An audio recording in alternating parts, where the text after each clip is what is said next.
Hello everyone, welcome to my channel. అందరూ ఎలా ఉన్నారు? ప్రతి ఒక్కరికి ఎంతగానో ఉపయోగపడే చాలా మంచి కొత్త యూజువల్ టిప్స్ని అయితే ఈ వీడియో షేర్ చేయబోతున్నానండి.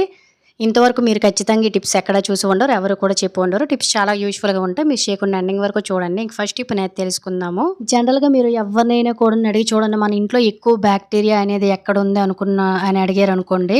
సో వాళ్ళు ఖచ్చితంగా బాత్రూంలోనే మనకి ఎక్కువ బ్యాక్టీరియా ఉంటుంది మన ఇంట్లోకి వెళ్ళా అని చెప్తూ ఉంటారు. కానీ సో అది పచ్చి అబద్ధం అండి. మనం ప్రతిరోజు గిన్నెలు తోమే పీచులోనే చాలా ఎక్కువ బ్యాక్టీరియా అనేది ఉంటుంది. ఎందువల్లంటే మనం ఈ గిన్నెల పీచులతో రకరకాల వస్తువులను, ఎంగిలి పాత్రలను మనం తోముతూ ఉంటాం కాబట్టి సో ఆ పాత్రల నుంచి వచ్చేదంతా కూడా మనం క్లీన్ చేసినా బయటకు పోతుందని అనుకుంటాం. కానీ అందులోనే మనకి వేల కొలది కంటికి కనిపించిన బ్యాక్టీరియా ఉంటుంది. దీనివల్ల మనకు అనారోగ్య సమస్యలు వచ్చేస్తాయి. అలాంటి పీచులను ప్రతిరోజు కూడా మనము మార్చలేం కదా. అలాంటప్పుడు సింపుల్గా ఇలా ట్రై చేయండి. మన పని అంతా అయిపోయిన తర్వాత నైట్ టైము కొంచెం వేడి నీళ్ళలో కొంచెము బేకింగ్ సోడా అండ్ అలాగే కొంచెం విమ్ లిక్విడ్ని ఇలా వేసేసుకొని ఖచ్చితంగా ప్రతిరోజు కూడా చేసుకోవాలండి. ఎందువల్లంటే మనం ఆరోగ్యంగా ఉండాలంటే ఈ పీచులు కూడా మనము ఎప్పటికప్పుడు శుభ్రం చేసుకుంటూ ఉండాలి. ఇలా నైట్ అంతా పని అయిపోయిన తర్వాత జస్ట్ ఒక 10-15 నిమిషాలు వేడి నీళ్ళలో వేసేసి ఆ తర్వాత జస్ట్ చేతితో వీడియోలో చూపిస్తున్న విధంగా కొంచెం నీట్గా ఇలా వాష్ చేసినట్టు క్లీన్ చేసి ట్యాప్ కింద పెట్టేసి నీట్గా క్లీన్ చేసుకొని డ్రై అయిపోతాయి మార్నింగ్కి. సో మనకి మార్నింగ్ లేచేసరికి పీచులు శుభ్రంగా వాడుకోవచ్చు. దీనివల్ల మనకి ఏంటంటే బ్యాక్టీరియా అనేది మనకి ఎటువంటి హాని చేయకుండా ఉంటుందంటే కంటికి కనిపించకుండా చాలా బ్యాక్టీరియా ఉంటుంది కూడా. ఖచ్చితంగా రెగ్యులర్గా ట్రై చేయండి. ఇంకా సెకండ్ టిప్ అనేది తెలుసుకుందాం. మనం ప్రతి ఒక్క ఆడవారము రెగ్యులర్గా ఇంట్లోన వెజిటేబుల్స్ కట్ చేస్తూ ఉంటాము, లేదంటే ఈ విధంగా వెల్లుల్లిపాయ తొక్కలు వల్లడము, ఇలా రకరకాల పని చేసేటప్పుడు ముఖ్యంగా ఏది చూసుకున్న కూడాను వెల్లుల్లిపాయలు అనేవి మనం తొక్కలు ఒలిచేసిన తర్వాత ఆ జిగురు కానీ లేదంటే ఆ స్మెల్ కానీ ఎంత శుభ్రం చేసినా కూడాను గోల నుంచి కానీ లేదంటే మనకి చేతి నుండి కానీ వెల్లుల్లిపాయ వాసన అనేది వచ్చేసి చాలా ఇబ్బంది పడిపోతూ ఉంటాం కదండి. సో అలాంటప్పుడు సింపుల్గా ఇలా ఒక చిన్న ట్రిక్ని ట్రై చేయండి. రెగ్యులర్గా మన చేతులు స్మూత్గా ఉండడానికి కూడా టిక్ చాలా బాగా యూజ్ అవుతుంది. జస్ట్ ఏమీ లేదు, ఒక్కోసారి మనం పీతలు లాంటివి, నాన్ వెజ్, ఫిష్ లాంటివి కడిగేటప్పుడు ఇలా వెల్లుల్లిపాయలు కానీ ఉల్లిపాయలు కానీ కట్ చేసేటప్పుడు ఆ జిగురు పోవాలి, చేతులు అనేవి మనకి గరుకుగా అయిపోకుండా గోలు విరిగిపోకుండా ఉండాలి, స్మెల్ పోవాలంటే సింపుల్గా ఇలా మనం పని అంతా చేసేసిన తర్వాత కొంచెం కోల్గేట్ పేస్ట్ని చేతిలో వేసేసుకొని ఇలా శుభ్రంగా క్లీన్ చేసేసుకొని చేతులను 4-5 సార్లు మంచినీళ్ళతో క్లీన్ చేసుకొని ఒక పొడి క్లాత్తో తుడిచేసుకొని మన చేతులు అనేవి ఇంట్లో రెగ్యులర్గా బట్టలు ఉతకడం, గిన్నెలు తోమడం వల్ల మన చేతులు పాడైపోయి గోళ్ళు విరిగిపోతుంటాయి. కాబట్టి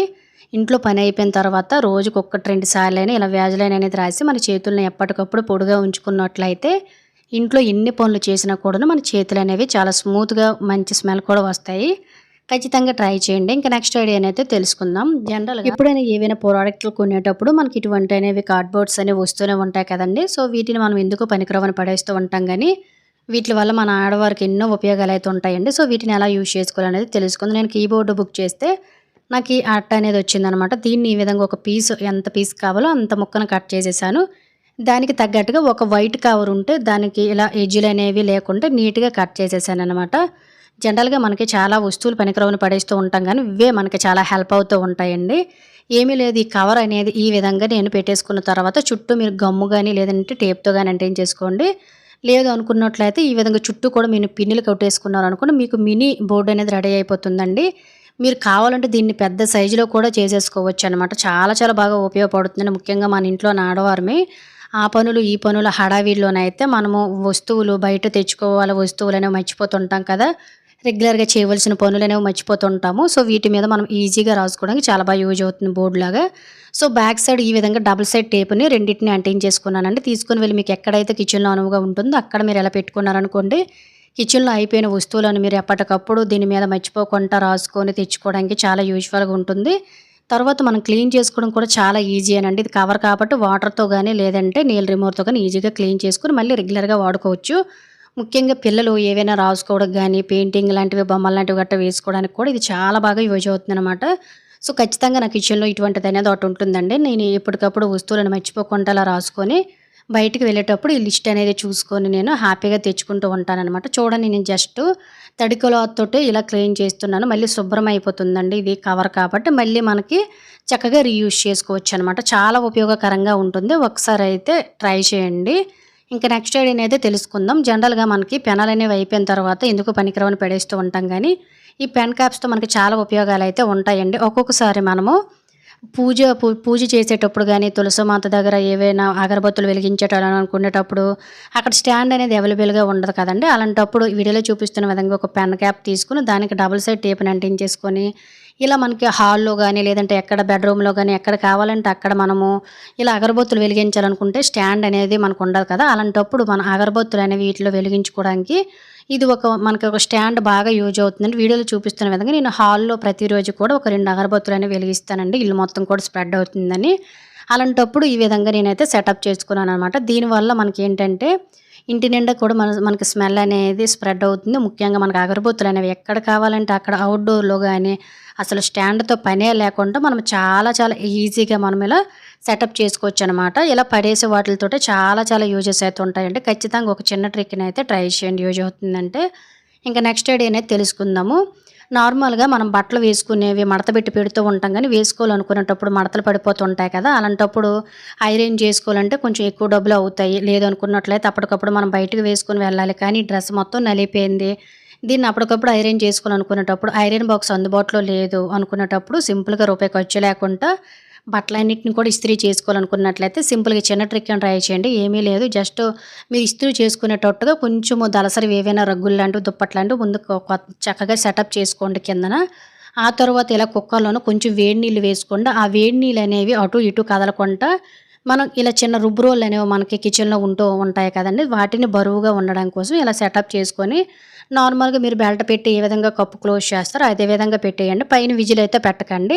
ఆ తర్వాత మీరు వేసుకు వెళ్ళాల్సిన బట్టలనేవి ఉంటాయి కదా! దాన్ని ఈ విధంగా మీరు పెట్టేసుకొని, ఈ కుక్కర్ హ్యాండిల్ అనేది పట్టుకుంటూ నీట్‌గా ఇలా మీరు వేడి నీళ్ళతోటి ఐరన్ చేసేసుకున్నారనుకోండి, మీకు బట్ట అనేది నలగకుండా చాలా చాలా స్మూత్‌గా ఇస్త్రీ పెట్టి కంటే కూడాను చాలా స్మూత్‌గా వస్తుందండి. ఇప్పుడంటే మనకి రకరకాల ఇస్త్రీ పెట్టెలనేవి వచ్చేసాయి గానండి చాలా రకాలుగా. సో, అప్పట్లో అయితే అందరూ ఇలానే రకరకాలుగా చేసుకునేవారండి. సో, ఖచ్చితంగా ఎప్పుడైనా కూడా మనకు కరెంట్ బిల్లు ఆదా అవ్వాలి అనుకున్నట్లయితే మీరు ఇందులో వేసిన వాటర్‌కైతే మీకు 5 జతల వరకు కూడా హ్యాపీగా మీరైతే ఇస్త్రీ చేసుకోవచ్చండి. నీట్‌గా మీరింకా మడత పెట్టుకొని ఓపికగా చేసుకున్నారంటే ఇలా చాలా ఈజీగా ఎవరి సహాయం లేకుండా మన బట్టలను మనమే చాలా ఈజీగా జస్ట్ ఒక కుక్కర్‌తో వేడి నీళ్లు పోసేసుకొని హ్యాపీగా చేసేసుకోవచ్చనమాట. ఖచ్చితంగా ట్రై చేయండి. చేస్తేనే మీకు రిజల్ట్ అనేది తెలిపిస్తుంది. సో, ఈ విధంగా మీరు ఇంట్లోనే ఈజీగాను రూపాయి ఖర్చు లేకుండా బట్టలన్నీ ఐరన్ చేసుకోవచ్చు. నేనైతే డ్రెస్ నాకు అవసరం ఉంటే నేను ఇలా ఈజీగా చేసేసుకున్నాను.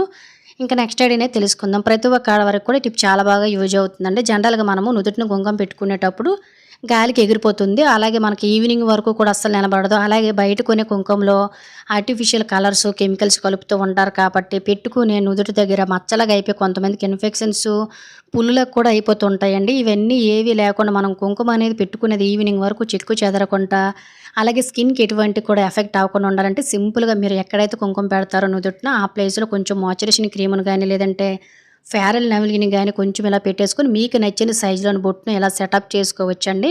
మళ్ళీ మీరు కడిగినంత వరకు అది అదే విధంగా ఉంటుందండి. ముఖ్యంగా మనం మాయిశ్చరైజేషన్ క్రీమ్ రాయడం వల్ల ఆ ప్లేస్‌లో ఎటువంటి డ్యామేజ్ అనేది అవ్వదు. ముఖ్యంగా నలుపు మచ్చ రావడం అనేది ఏమి ఉండదు. చాలా మాయిశ్చరైజేషన్‌గా ఉంటుందన్నమాట ఇలా క్రీమ్ పెట్టడం వల్ల. ఈసారి మీరు కుంకుమ పెట్టుకొని బయటకు వెళ్ళేటప్పుడు చెదిరిపోకుండా ఉండాలంటే సింపుల్‌గా చిన్న ట్రిక్‌ని ట్రై చేయండి. అలాగే ఫ్రెండ్స్ ఇంకో చిన్న రిక్వెస్టు ఇంకా మీరు ఎవరైనా మన ఛానల్ సబ్స్క్రైబ్ చేసుకోలేకపోతే ప్లీజ్ సబ్స్క్రైబ్ చేసుకొని పక్కన ఉన్న బెల్ ఐకాన్ ఆల్ యాక్టివేట్ చేసుకోండి. అలాగే వీడియో కనుక నచ్చినట్లయితే ప్లీజ్ ఒక లైక్ చేసి మీ ఫ్రెండ్స్ అండ్ ఫ్యామిలీకి షేర్ చేయండి. ఇంకా నెక్స్ట్ ఐడియా అనేది తెలుసుకుందాం. ప్రతి ఒక్కరము కూడా ఇంట్లోని ప్రాబ్లమ్ ఫేస్ చేస్తూనే ఉంటాం కదా! మనలోని ఇంట్లోని ఖచ్చితంగా ఇద్దరు ముగ్గురు టీలు తాగుతూనే ఉంటారు. ఇలా రెగ్యులర్‌గా 2 పూటలు టీలు పెట్టుకునేటప్పుడు టీ జాలి అనేది కొనేటప్పుడు ఒకలాగా వాడిన మనకి 4, 5 నెలల తర్వాత ఈ విధంగా మనం ఎంత క్లీన్ చేసినా కూడా ఆ టీ పొడి అనేది మనకు లోన పట్టేసి అస్సలు వదలదండి. మనం క్లీన్ చేసేటట్టే ఉంటుంది కానీ, సో, దీన్ని మళ్ళీ కొత్త దానిలాగా అలాగే ఎన్ని సంవత్సరాలైనా కూడాను మనకి జాలీలనేవి పోకుండా అదే విధంగా ఉండాలంటే సింపుల్‌గా చిన్న ట్రిక్‌ని ట్రై చేయండి. ఏమీ లేదు. అప్పుడప్పుడు జస్ట్ 3 నెలలకొకసారి, 4 నెలలకొకసారి టీ జాలిని ఈ విధంగా మనం స్టవ్ పై పెట్టేసుకొని కొంచెం చుట్టూ కూడా కాల్చామనుకోండి, మనకి లోన జాలి అనేది ఐరన్ కాబట్టి చాలా స్ట్రాంగ్‌గా అయిపోతుందండి. అసలు జాలి పాడైపోయే ఛాన్స్ కూడా ఉండదు. అలాగే టీ పొడి అనేది మూల మూలలోకి ఇరిక్కిపోయి ఎండిపోతుంది కాబట్టి సో, ఇలా కాల్చడం వల్ల ఆ టీ పొడి అంతా కూడాను మనకి పౌడర్‌లాగా రాలిపోయి చాలా ఈజీగా క్లీన్ అయిపోతుందనమాట. సో, దీనివల్ల మనకి చాలా డబ్బులు కూడా సేవ్ అవుతాయండి. ఇలా మీరు శుభ్రంగా కాల్చేసిన తర్వాత చూడండి టీ పొడి అనేది ఎలా కాలుతుంది. ఇదంతా కూడా కాలిన తర్వాత పౌడర్‌లా రాలిపోతుంది. ఒకసారి నేను మీకు ప్లేట్‌లో కూడా పెట్టి చూపిస్తున్నాను చూడండి. మీరు వీలుంటే కిందన కూడా చాలా గట్టిగా కొట్టండి. ఆల్మోస్ట్ మీకు పౌడర్ అంతా వచ్చేస్తుంది. జస్ట్ నేను మీకు ప్లేట్‌లోనే చూపిస్తున్నాను చూడండి. సో, ఈ విధంగా ఎంత మురుకుందంటే ఇది మళ్ళీ మనమే తింటాం కాబట్టి చాలా రోగాలు వచ్చేస్తాయి కాబట్టి ఎప్పటికప్పుడు టీ జాలీని కూడా క్లీన్ చేసేసుకోండి. జస్ట్ నార్మల్ స్క్రబ్‌తో మీరు క్లీన్ చేసుకొని కొంచెం కింద గట్టిగా కొట్టారంటే కొత్త దానిలా ఉంటుంది. ముఖ్యంగా ఎన్ని సంవత్సరాలైనా కూడా టీ జాలికి ఇలా కాల్చడం వల్ల చాలా స్ట్రాంగ్‌గా పాడైపోకుండా ఉంటుందండి. ఎప్పటికప్పుడు క్లీన్ చేసుకోవడం వల్ల టీ జాలీలు ఎంత కొత్త వాటిలా ఉన్నాయో ఒకసారి చూసారు కదా! ఈసారి టీ జాలి పాడైపోకుండా, నల్లగా అయిపోకుండా ఉండాలంటే సింపుల్‌గా ఈ చిన్న ట్రిక్ ట్రై చేయండి. సో, ఇది ఫ్రెండ్స్ ఈరోజు వీడియోలో. వీడియో గనుక యూజ్ అయినట్లయితే please like, share, subscribe my channel. Thank you for watching.